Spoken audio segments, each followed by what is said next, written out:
Hello, everyone. Welcome to Super Wednesday on GMAT Club's MBA Spotlight 2021. My name is Harris. I'm the moderator here from GMAT Club. Before we begin, I'd like to remind everyone to please click like and subscribe to GMAT Club. You'll be entered to win a number of fabulous prizes.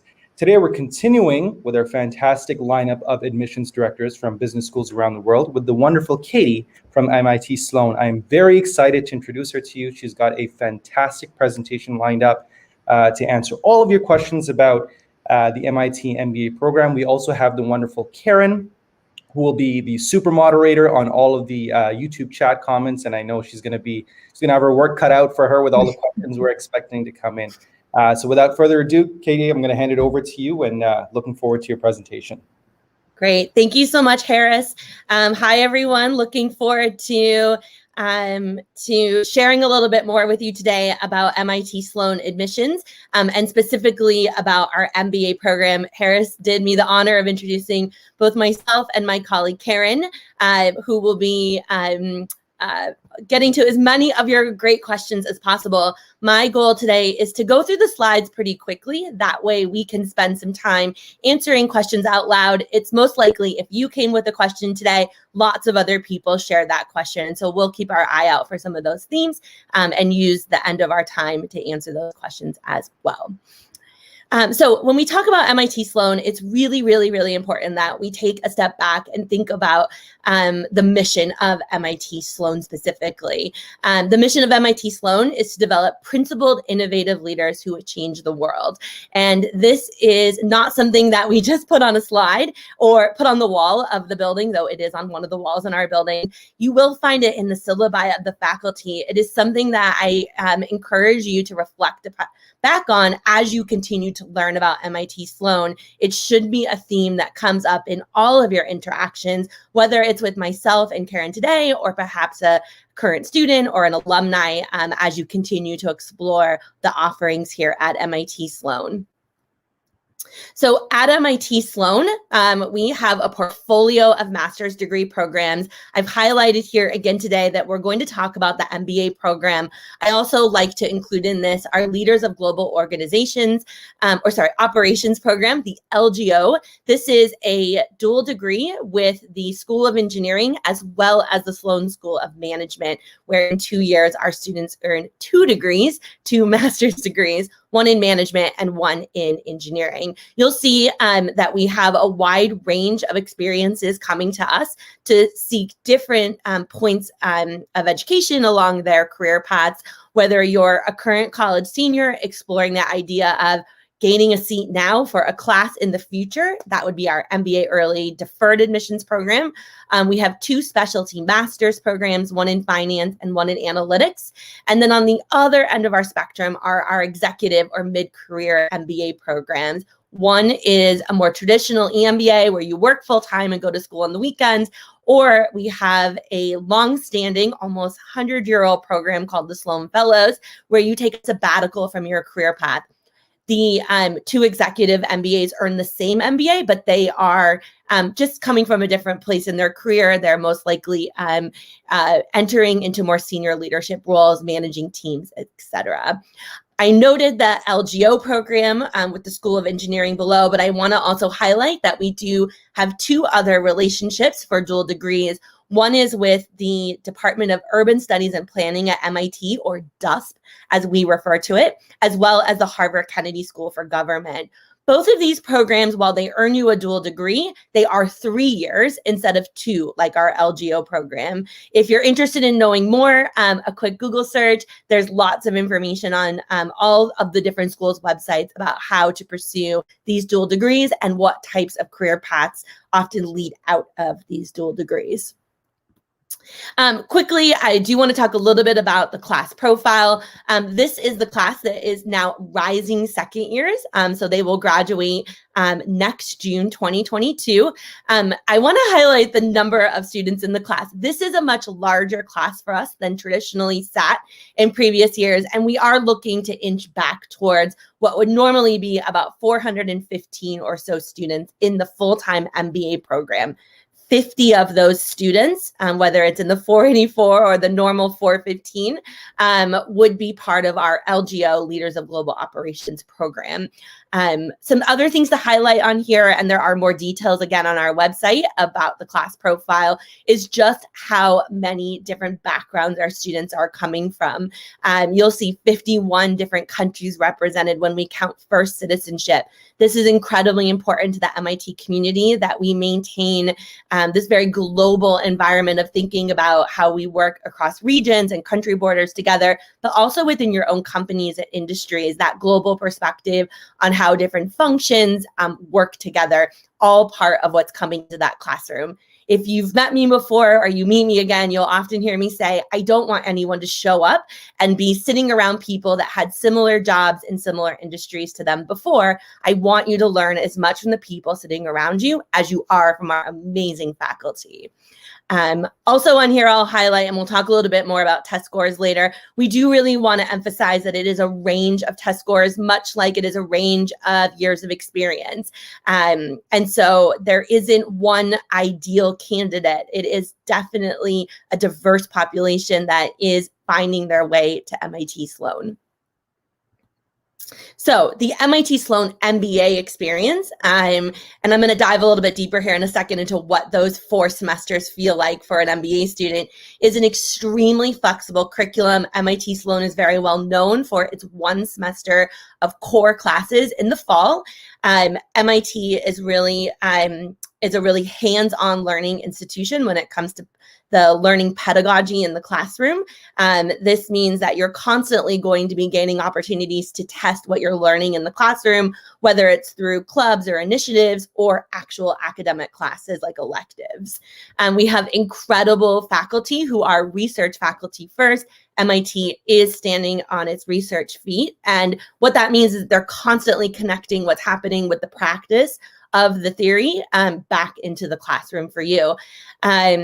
Again, you are an MIT student at the Sloan School of Management. And so we highly encourage you to get outside the walls of Sloan and explore what it means to be a graduate student at MIT. We'll talk a little bit later about the career paths and the support of the Career Development Office, which is an integral part of your experience, even in the summer before you matriculate into the MBA program. We have also spent the last, I would say, 10 years really connecting the dots with the Leadership Center at MIT and developing a lot of new courses, mostly elective, but also some of the requirements in our Sloan intensive period come out of our relationship with the Leadership Center. Extremely important to make sure that you're set up for success, not for that first job out of the business school experience, but the second, third, and fourth job as you grow that leadership capability. And then I'll highlight a little bit our amazing Sloan and MIT networks. So I promised we would look at the curriculum a little bit more closely. This is a really high level map of the very first year. As I mentioned in that fall or autumn semester, it is a core semester. We are going to prescribe those courses listed on the left of your screen to you in what we call a cohort of about 60 or 70 students each. Within that cohort, you'll then have a study team of about 5 to 7 classmates. This becomes your family, sort of who you connect back to as you go through those next 3 semesters. MIT has a really long January period, or J term, that we refer to as Independent Activities Period. This is called IAP around the school. Here you might find that students are traveling on a project that they're working on for a class. They're traveling in their own time, or they may be taking really fun classes that you never thought you'd take at MIT, let alone in your MBA across the school.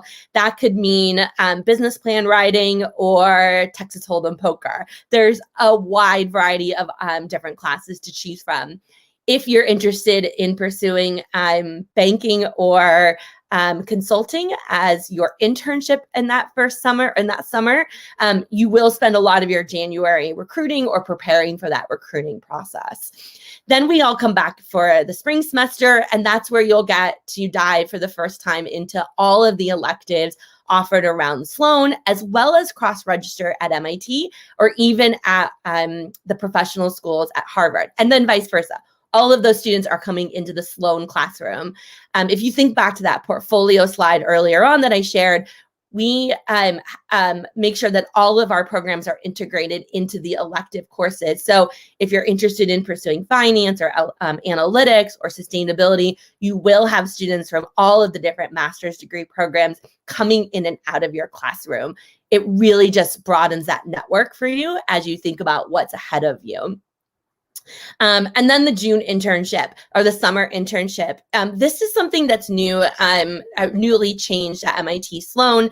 It is a requirement that our students complete some sort of internship in the summer. I'm not going to go into too much detail here, but I do want to highlight that it is a requirement that you have are reporting back to the program office and your program advisor what you're doing in the summer, and there'll be periodic updates throughout the summer, update points for you to share with your advisors.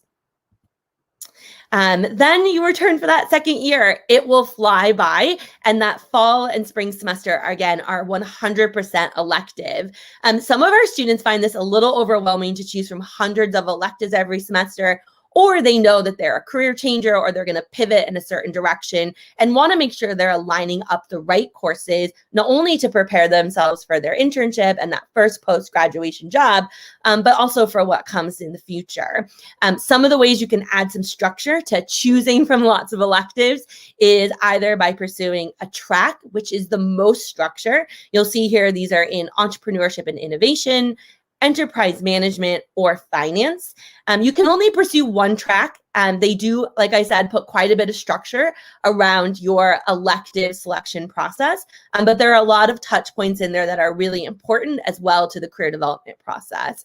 If you're interested in a little bit of flexibility and a little bit of structure, perhaps a certificate would be a great route for you. These are in analytics, healthcare, and sustainability. And healthcare and sustainability are actually open to the greater MIT. And so you will definitely see students from across other degree programs, both undergraduate, master's, and postdoc, coming into those classes with you. Analytics is so popular that it currently is only for Sloan students. And then we graduate. I want real quickly about certificates and tracks. They are non-binding. While you have to start a track at the beginning of your 4 semesters, you do not have to complete it. And the certificates, usually what happens is in that second year, students realize they're only one class shy of picking up that sustainability certificate. MIT is pretty agnostic about how you spend your time. They want you to have all that flexibility to figure out what it is you need to learn in order to be prepared for what's next. Obviously, lots of stakeholders will provide lots of guidance and advice, unsolicited and solicited. But you can usually pick up a certificate later on and just make sure that you're checking all those boxes. But again, none of that is binding.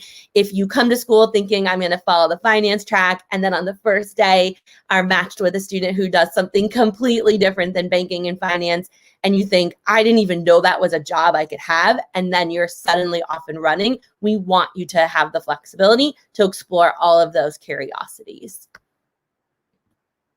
I highlighted action learning briefly earlier. This is a pedagogy that was developed at MIT Sloan, which is going to connect you with the practice of what you learn in the classroom. The model is that you're constantly thinking and acting and reflecting on what you're learning, and becoming more comfortable so that when you do go out for your internships or those jobs down the road, you are much more grounded in those frameworks and those theories and those new learnings. The most common way that our students experience action learning is through an action learning lab. These are electives that match you with a real company that have a real problem and are looking for a real solution. They range from analytics to leadership to global entrepreneurship. Some of them traditionally will have an international travel component, while others are more local in the New England, possibly New York area. And we are seeing a growing trend of action learning projects across North America. We hope that we'll get back to a place in the coming year where students will be able to travel, but of course that is really based on the state of the world and specific countries and policies for companies based on the current global pandemic. I think that's a good point also, place to highlight that we are expecting at MIT to be fully functional, open campus, in person come September for our students and our faculty and our staff. I don't have any news yet on whether or not we'll be able to welcome visitors to campus. So I would just ask that you are in touch with our admissions office and that you're adhering to the policies of MIT when it comes to visiting campus. In the fall, though, things are moving rapidly, and who knows, we may be able to see you sooner than we think at MIT. We talked a lot about academics, so let me highlight that a lot of the other ways our students have fun and engage around school outside of the classroom. Most of our students will take a leadership role in 3 to 5 clubs. There's about 100 different clubs at MIT Sloan that are student run. About half of them are going to be professionally focused and half are going to be based on more personal interests. For example, you may be interested in sports analytics or consulting, so you'll want to make sure that you're active in those clubs' activities. If you're also like me and like to explore different restaurants and eat new foods, perhaps the Happy Belly Club is for you, or there's a really active ski club and many, many more. Piece of advice, all of our student-run clubs have a landing page on our website. And if you click into the clubs you're interested in, you'll almost always be linked to an admissions representative from the student side or to the leadership of that club if you want to learn more about their experience at MIT Sloan. You see here a lot of other ways our students interact across MIT, especially in the space of entrepreneurship. It's a great place to a great safe place to dabble in entrepreneurship. Perhaps it's through the Delta V simulator or the 100K challenge or even Sandbox, which will, through an application process, provide you funding to explore your idea or a solution to a challenge that you think the world is facing. Quickly, I'm going to highlight the Career Development Office, also known as the CDO at Sloan. As I mentioned, it is something that starts in that summer before you actually matriculate in September. There are opportunities to start to learn about different industries, how you pivot into those new functions and industries, opportunities for lots of one-on-one coaching, resume reviewing, interview prep, depending on where you are in the stage across your 2 years. In the fall semester, there is a really close, purposeful connection between the career development experience called Career Core and your leadership and communication courses in the core semester. That was developed in the last 3 to 4 years between students and faculty and industry partners, usually alumni, coming together to think about how can we better connect these dots right away for our new incoming students. I'll also highlight that while we have a really robust on-campus recruiting process for, as no surprise, consulting, finance and banking, MIT also sees quite a few organizations coming on campus for healthcare and technology. Many, many, many more students year over year are telling us that they're finding their first post-graduation job outside of traditional on-campus recruiting and more through the network. Perhaps that it's through the alumni network or a new company is growing and they're able to carve out something new for themselves. Whatever that is for you, the career development team is here to support you in exploring all of those different avenues, whether it's that well-paved road of on-campus recruiting or that dirt road of sort of rolling up your sleeves and going out and networking, or if you're interested in becoming an entrepreneur or exploring that, perhaps that more jungle-like path out of your MBA experience. And then finally, I have to talk about our amazing MIT Nation. We are so lucky to have Sloan alumni in over 90 different countries. I cannot wait to get back out, I'm sure like all of you, to see them and meet them on the road again. I do love to highlight that the entrepreneurial ecosystem that comes out of MIT is an incredibly impactful ecosystem. There's over 30,000 active MIT founded companies around the world. And in the last 10 years have created almost 500 million new jobs. So there is a real entrepreneurial ecosystem and spirit to the experience as a Sloan student. Even if you're not interested in pursuing your own startup now or in the future, our hope is that you are taking some of that mindset back into your future organizations when you think about how you identify problems and how you then go about proposing and impacting change. Okay, so I think this is why a lot of you are here. So is to learn any new updates to our application process or to get any tips and tricks. So as you can see on the left side of your screen, these are the components to our application. We're not anticipating any major changes to the components of the application, and we expect to launch the next cycle application for the MBA as well as the LGO. And if any of you are a current college senior, the early MBA application sometime in mid-July. Don't worry, we will send an email. There'll be an Instagram post, all of the works in order to make sure you know the application is now live. I'll highlight a few things that I think Karen's probably answering a lot of questions about. I'm going to skip down the screen to where it says GMAT and GRE scores. You'll notice the asterisk there.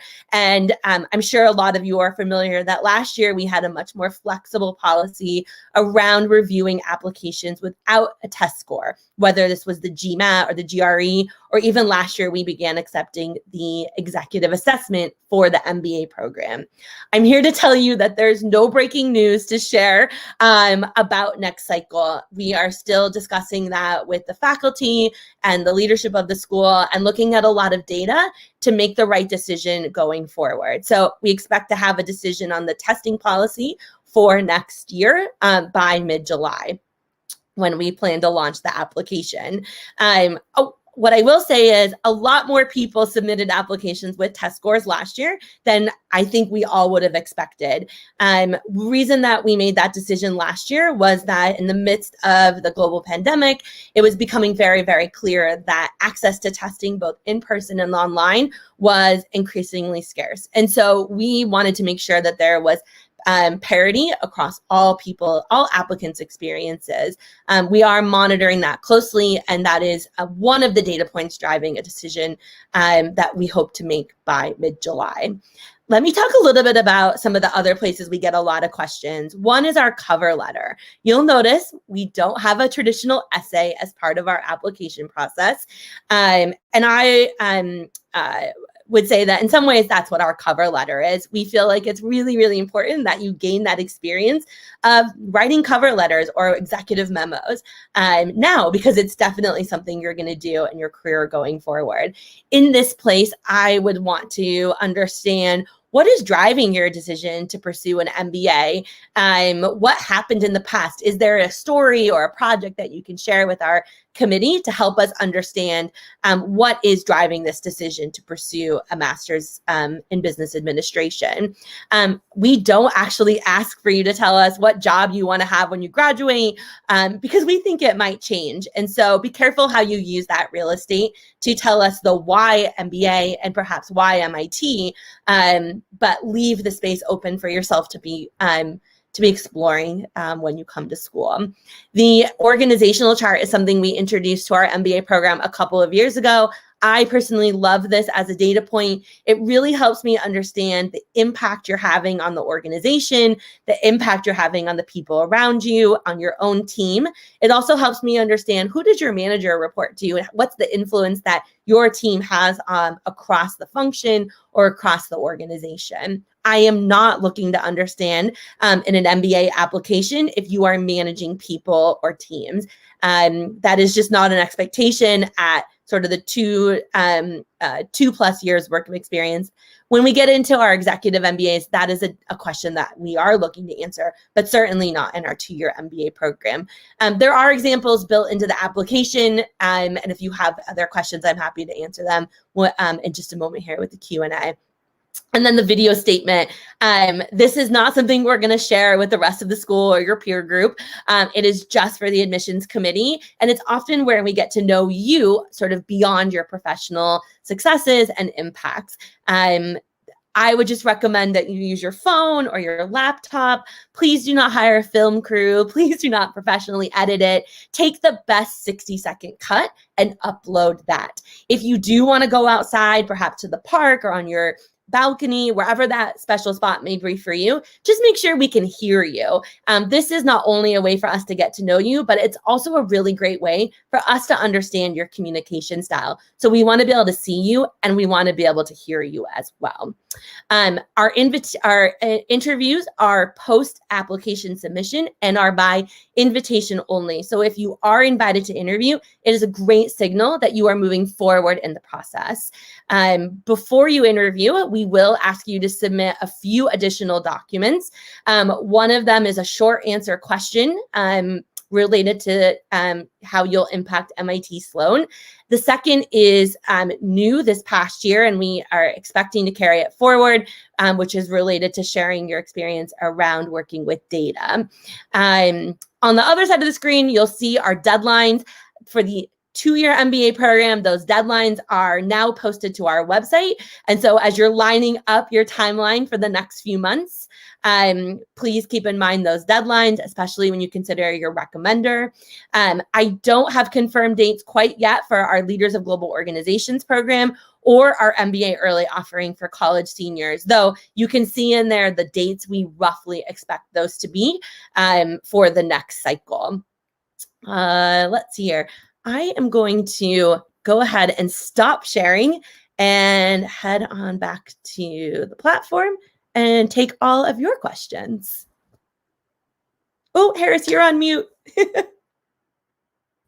Fantastic. Thanks again, Katie, for letting me know about the mute. Look, that was a wonderful presentation.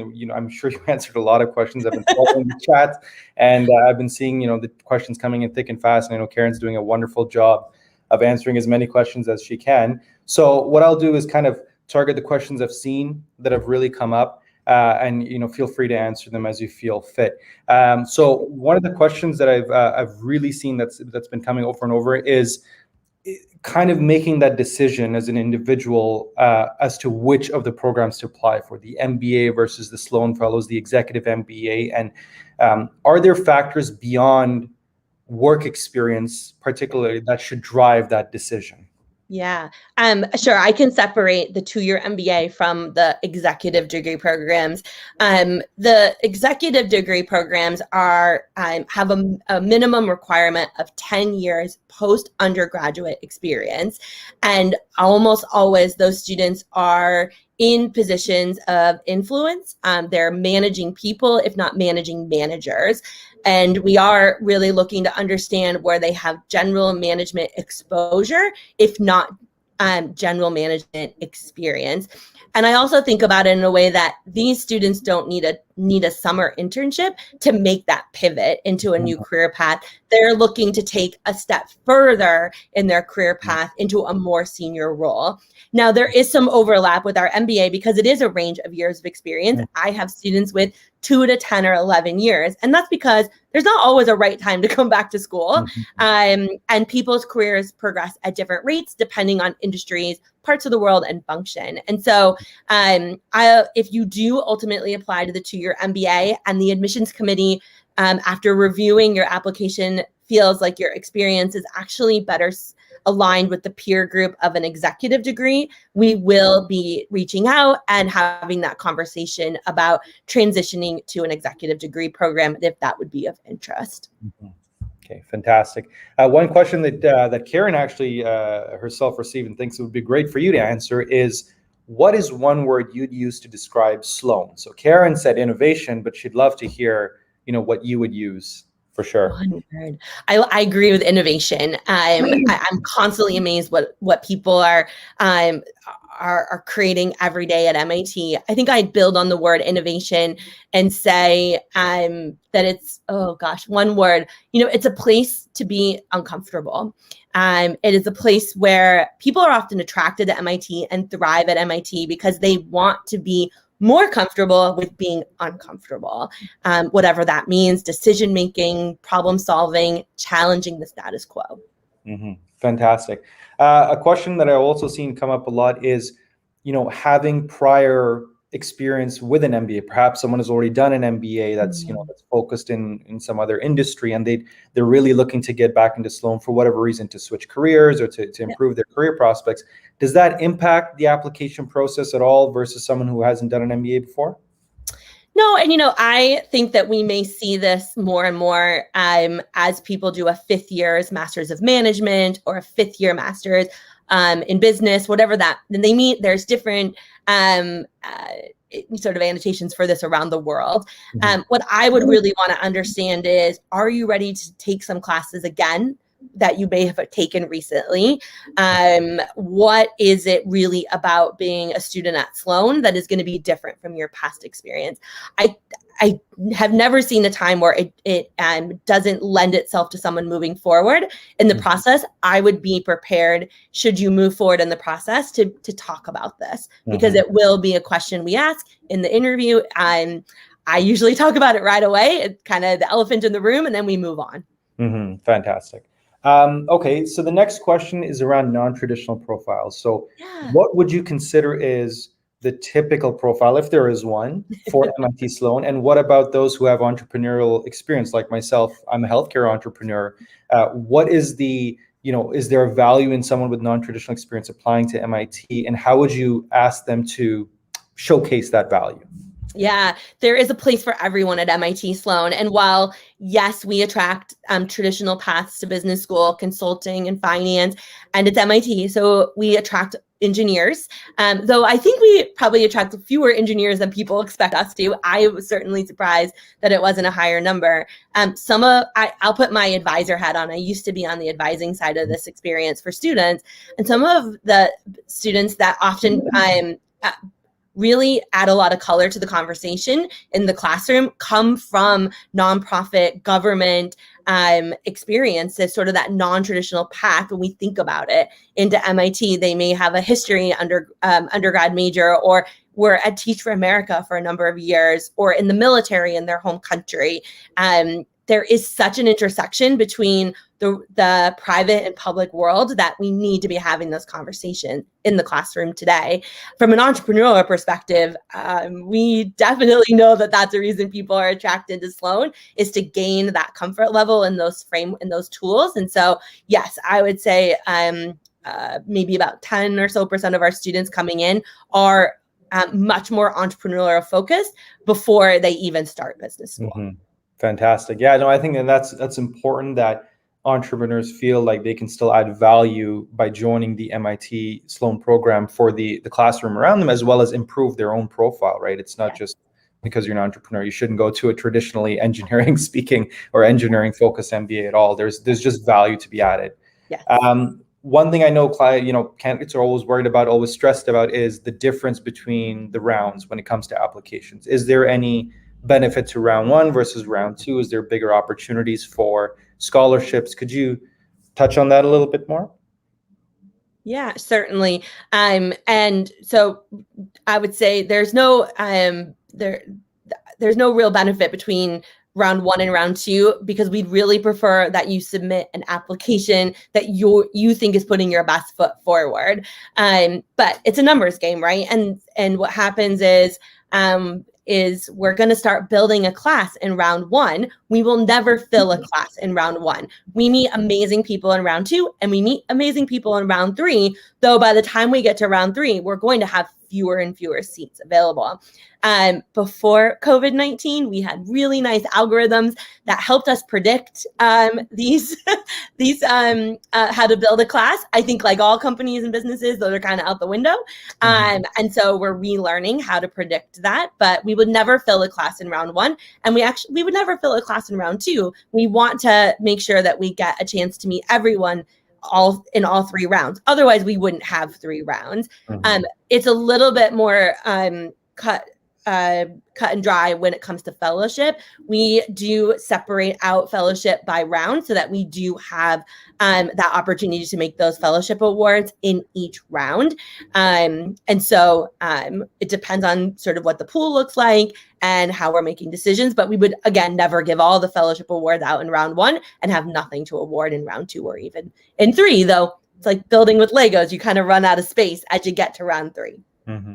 Fantastic. No, that makes a lot of sense. How does MIT's Career Services program support candidates who are looking to, you have one of 3 options. You either change your job, you change the industry, you change the location. How does the Career Services support candidates who are looking to make any one of those changes or all of them? Oh yeah, it's a hat trick, right? There's a name for it. Well, we never recommend you change all 3. We know that students do it, and they're prepared for it. 80% of our incoming MBA students are career changers, and we can measure that based on the career they tell us they have coming in and the career they tell us they have going out, or within like 3 months of graduation. Like I said earlier, you start before you even matriculate. It starts in the summer, getting to know the career development office, how their team works, and then coming up in September, that first year, it's built in side by side that with your academic core. There's a lot of industry exposure. There's quite a bit of processing of what your toolkit is now and what you want it to be. And then how do you tell that story? How do you share that brand in your resume, in your cover letter, when you network? And that goes throughout the experience. I will say that a majority of the structured career development process is up front, and it's really up to the student after that to take advantage of what's there. One-on-one counseling, one-on-one appointments, lots and lots of networking opportunities, both with outside organizations and alumni throughout their 4 semesters. And really, it's a resource for life. And so the more you understand how the office works, the more equipped you are to lean on that office in 5 years or 10 years. Mm-hmm. Fantastic. One of the questions that we saw really show up in the comments is regarding the obligation of having data experience. So could you elaborate on what it means to have experience working with data? Is it really nuts and bolts, or is it more kind of on a large scale, 10,000 square foot, kind of view? Or I'd love to get some more details regarding that. Yeah, I want to take it I want to take a big step back. It's not that we're looking to understand that you're crunching numbers or you have coding experience, whatever that means, sort of at the granular level. Data is both qualitative and quantitative. And what we want to understand is, do you either have experience driving projects or recommending change based on qualitative and or quantitative data? But we also want to know that you're just excited to learn about that, right? Mm-hmm. So when I see my applicants that maybe have a history undergrad or a fine arts undergrad or a liberal arts undergrad degree, and maybe only took 1 math class in college, I still need to understand that you're excited about taking a data analytics course in the core semester. And that may be the only course you take, but you want to be better at driving decision through data, qualitative and quantitative. So certainly not everyone who comes to Sloan is a STEM or a mathematician by any means. We have many students that are coming to learn those skills. Mm-hmm. Great, fantastic. And just an add-on, I guess, one of the questions we may see is individuals may apply with a GMAT score, and that GMAT score, maybe a great score, but there might be some differences in the quant versus the verbal versus the AWA. Does MIT specify sort of what clients should aim for?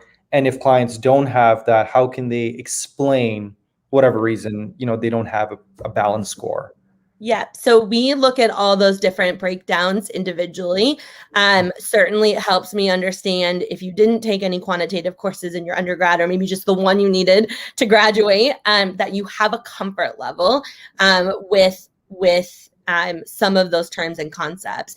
If you don't come in with a strong quant, or there's maybe a semester you didn't do as well on, or your score isn't as good as you want, there are other ways for us to understand that you're ready for the rigor of MIT Sloan, just the academic rigor, but also that you're comfortable with the quant piece of this. And so that can be things that we look for in the transcripts and the test score. We also look for it in their resumes. And we are going to continue to allow people to upload additional documentation. If you have your CFA or you're a CPA or you took an additional online course, we just want that certification or that proof that you've completed that course. There will be that section to upload additional documents like that to the application this year. We actually removed a lot of the boxes that allow people to give us explanation, because sometimes it becomes an excuse, and I don't want to put anyone in that position to not use the right tone for explaining what may have happened. It's not a deal breaker. We will ask if we have questions. Right. No, that makes a lot of sense. And I think that'll help calm a lot of people down. And I will say, Harris, sorry to interrupt, but the test score is not the most important thing in an application. We are looking to understand, what kind of work you're doing in your organization, what types of classes you took in your undergrad, what's your appetite and comfort level with working people that are different than you or have different ways of working. That is equally as important. Right. Okay, so we just got about 4 minutes left. So okay. One or two more questions quickly and then wrap it up. International students, when they're applying, obviously not everyone uses a 4.0 GPA scale. Folks may come from India or Canada or wherever they're around the world. Does, people ask these questions. I'm sure the admissions committee has experience working over years and years with different international, but if you could just touch on that so that, we can help international candidates understand how that process works of converting someone's GPA. Yes. So one is, I would say, if your transcripts aren't in English or your institution doesn't produce them in English, you will need to have them translated. And oftentimes that will come with an equivalency. We will ask that you just that you do your best to provide an estimate of what that is in the 4.0 context. Even MIT doesn't use a 4.0. We use a 5.0 scale.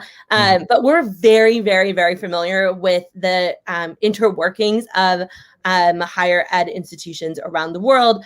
I have been at Sloan for 10 years, and I'm on the lower end of experience for higher education admissions than my admissions committee, who have just a wealth of information around, what that GPA or what that standing may mean in other parts of the world. And so please rest assured that we will not take that as face value. Fantastic. And then one final question quickly, in regards to the letters of reference, is there any specific kind of referee that you prefer candidates secure, academic versus professional, and sort of, what that level looks like? If you could touch on that, that would be great. Yeah, great question. And I'll use this opportunity to say MIT really only wants one formal letter of recommendation. We have slimmed that down last year and intend to keep it to one letter of recommendation. I recommend that if you're comfortable asking your current manager or supervisor, they are often the person that can provide the most positive anecdotal evidence to answer the questions of what your successes have been and what your areas of growth are in the future. If you're not comfortable asking your current manager, we understand that, but is there someone in the last couple of years or an adjacent manager that you're comfortable asking? A lot of people ask me, should I ask the CEO or the alumni that works in my company? That's great, especially if they can answer those questions with details. Right. But if they don't have that sort of knowledge of working with you on a real project, we'd actually prefer that they were not the CEO or an alumni of MIT Sloan. It doesn't carry any additional weight if they can't answer those questions. Yeah, that makes a lot of sense. I know people always worry, should I get someone who's relevant versus someone who actually can speak, can be my cheerleader, so to speak, right? Someone who can really support my application. So that makes a lot of sense. Listen, Katy, this has been wonderful. You've answered all the questions so well. And, I've just been watching Karen kind of spitfiring, just like rapid firing all the answers to the questions. So how can people reach out to you if they have any more questions, maybe profile evaluation? Is there a contact email or information that they can access? Yeah, and perhaps Karen can put it in the chat. It's the MBA admissions is probably the best place to start. And if they reference having met me or been on this, we'll make sure that emails get forwarded. Fantastic. Okay, thanks again so much. Appreciate you taking the time out of your busy days to answer all the candidates, and I'm sure you're going to have a wonderful candidate application cycle coming up. For everyone else who's attending, next we're going to have Emery Goizueta's Admissions Committee joining us to answer all the questions, and then we have a fantastic session on how to get into big tech. From everyone here at GMAT Club and from the folks over at MIT, thank you so much for joining. Have a great day, guys. Take care. Bye.